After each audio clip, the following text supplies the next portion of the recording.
विधानसभेमध्ये पंकजा मुंडे आणि राजू खरे यांच्यामध्ये खडाजंगी झाली। चरसच्या मुद्द्यावरून राजू खरे यांनी पंकजा मुंडे यांच्यावर आरोप केले। चरस सापडलेल्या कंपनीचं नाव सांगा, कुलूप लावते।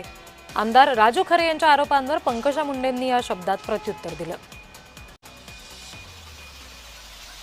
अर्जुन खोतकर साहेब बोलले, अहो 2,000 किलो चरस या देशाची भावी पिढी उद्ध्वस्त होण्याचं काम त्या चिंचोली काठी MIDC मध्ये होत होतं।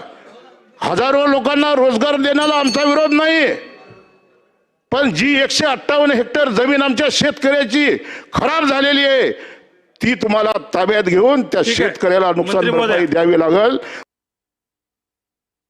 जिथे 2,000 किलोचं चरस सापडलं त्या कंपनीचं नाव सांगा आता ऑन रेकॉर्ड।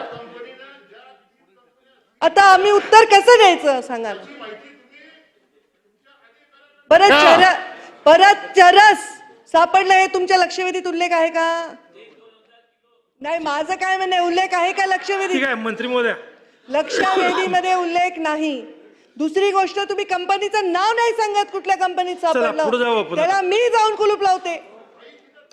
चला, तीच कंपन्या मिळून चरस बनवतायत असं तुम्हाला म्हणायचंय?